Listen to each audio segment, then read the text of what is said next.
Juan Kapitulo 6, versikulo 35. Si Jesus miingon kanila, "Ako mao ang pan nga naghatag sa kinabuhi. Ang muari kanako dili nagayod gutomon, ug ang mutuo kanako dili nagayod uhawon." Ang mga puno Pan sa kinabuhi. maglikon unta sa mong pagtuo ug gagaka kami sa pagtuman sa imong mahal nga kasuguan. Ginuma na kaninyo. Santos nga Ebanghelyo sumala ni San Mateo. Mingon si Jesus nga mga tinunan. Ayaw kamo pagunang-huna, nga mianhi ako aron pagdalag kalinaw sa kalibutan. Dili kalinaw ang gidala ko, kundili espada. Mianhi ako aron magkabangi ang mga anak ka lalaki, ang ilang amahan, o ang ilang amahan, mga anak nga babae, o ang ilahang inahan, o ang mga umagad nga babae, o ang ilahang ugangan nga babae. Ang labing mangilan nga kaaway sa tao, ngoraon niya ang sakop sa ilang kagulingong pamilya. Ang nagmahal siyang amahan o siyang inahan labaw kanako, dili angay kanako. Kadto nagmahal sa iyang anak labaw kanako, dili angay kanako. Ang dili mapas-an siyang krus ug mosunod kanako, dili angay kanako. Ug kadto mag-amping siyang kinabuhi, kawad-an hinuon ni ini. Apan ang kawad-an siyang kinabuhi tungod kanako, makabaton ni ini. Ang mudawat kaninyo, mudawat usab kanako. Ug ang mudawat kanako, mudawat usab kaniya nga nagsugo kanako.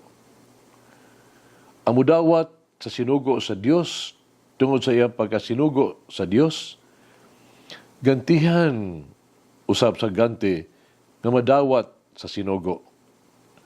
Ug ang mudawat sa tinuod nga maing tao, tungod sa iyang pagkamaing tao, gantihan usab sa ganting madawat sa maayong tao. O hinundumi kini, kadto magpainom, bisan na lang og bugnawng tubig sa labing ubos nga akong mga sumusunod. Tungod kay siya akong sumusunod, gantihan gayon. Human mahipamangno sa Jesus, sa iyang napulog duha ka tinunan, bibiya siya ni atong dapita, umiadto sa kasikbit nga lungsod, harang pagtudlo o pagwali. Ang Ebanghelyo sa Ginoo. Mati ang Ginoo, kay siya maayo, ang iyang gugma mulungtad, hangtod sa kahangturan. Pasalamati ang Diyos sa tanang mga Diyos, ang iyang gugma malungtaron. Pasalamati ang Ginoo sa mga Ginoo, ang iyang gugma balungtaron.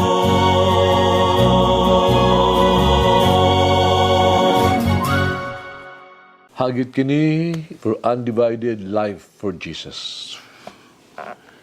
Si Jesus kanunay nga naghisgot bahin sa gugma o panagkiusa sa pamilya. Sa kanunay gyud nga nag-awhag, no? Sa pagtahod sa mga ginikanan o pagtahod niya sa itong pamilya. Ikapat nga sugo, nagaingon, tahura ang imong amahan o inahan. Karon si Jesus naghisgot bahin sa pagkabahin-bahin sa Ebanghelyo. Karong adlaw. Sa miingon nga ako miani haron ang anak ka lalaki magkigbatok sa iyang amahan, anak ka babae magkigbatok sa iyang inahan, ang umagar nga babae magkigbatok sa ugangang babae. Alang kang Jesus, why neutralidad? Walay pagkompormeso kini dapig kaniya o batok ba kaniya? Pili ka, with him or against him. Si Jesus, nagtinguha, gikan ka nato sa usa, yung kabugos o kumplito nga walay kondisyon nga pagsalig. Gusto niya, gikan ka nato, nga dili mabahin ang ato ang atensyon o kinabuhi nga ipahinungod sa iyang misyon. Gilahi niya ang iyang mga sumusunod gikan sa mga nagsalikway kaniya. O dili kita magpakahilom lamang o dili kita maging labot. Kinahanglan yun nga kita mubarog. Kini mo ang ato ang pagdabig ni Jesus o batok ba kaniya. Kini mo ang espada gisgutan niya sa Ebanghelyo karon. Nagisulti ni Jesus, espada nga nagbahin-bahin kanato.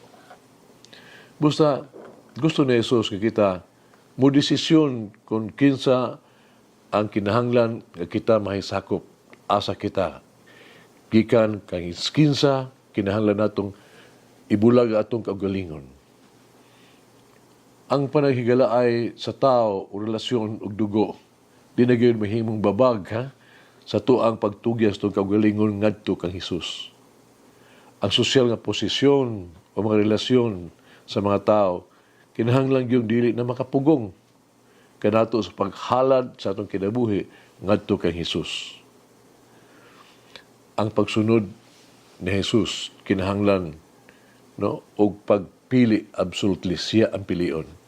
Kini mo ang pagdawat kaniya og pagsalikway sa supak sa iyang mga pagtulunan. Kini mo ang pagsunod kaniya ug palayo gikan sa higayunan sa pagpakasala.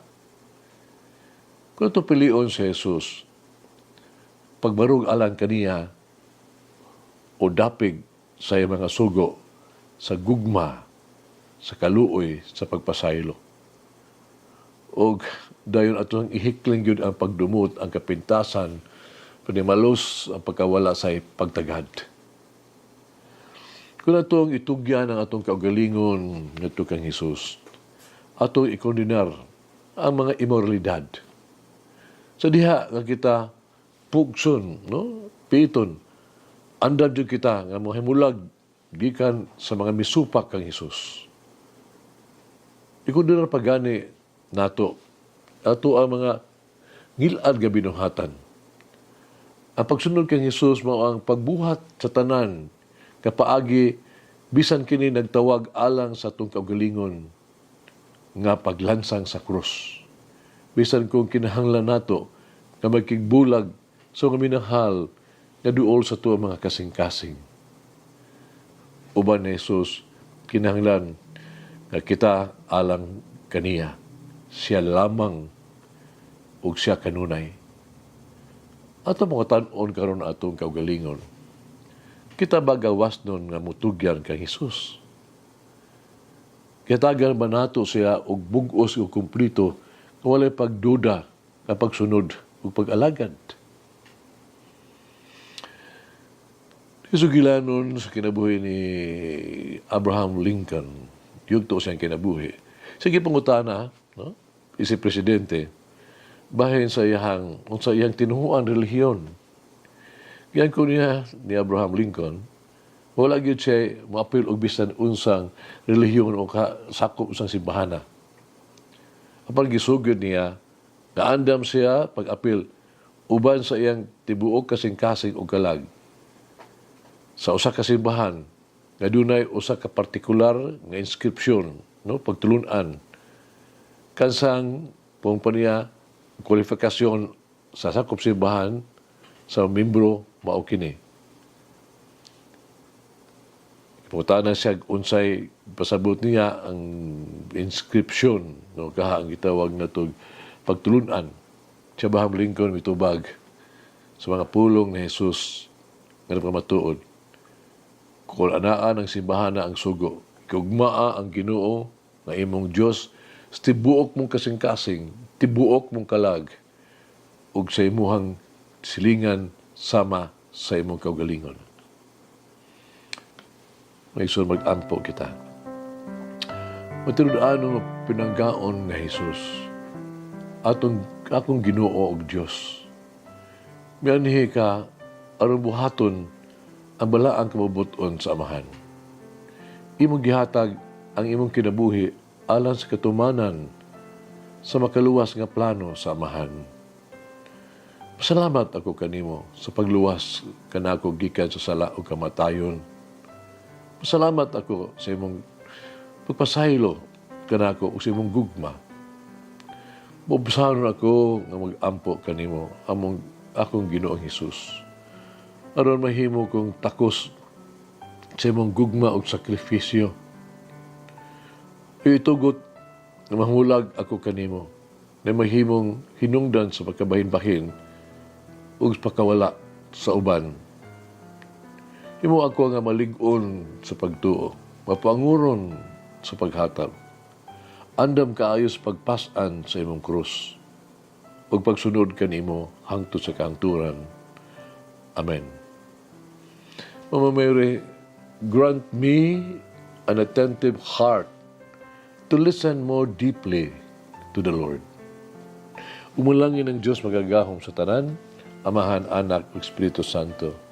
Amen. The Lord of the divine mercy bless us all. Heal us from all diseases and suffering. Ayun unta niya kita. Tanang mga sakit na sa lawas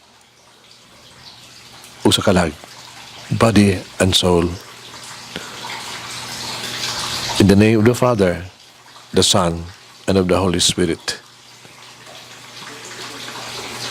Jesus, I trust in you. Whoever eats the bread of life will never hunger, says the Lord. Kay galaan inyong nabati ang pagpaambit ug hamubong pamalandong sa pulong sa Dios pinaagi sa tulumanon. Pan sa kinabuhi nga gidumala ni Monsignor Daddy Silva. Hangtod na usab sa sunod higayon, daghang salamat. The bread of life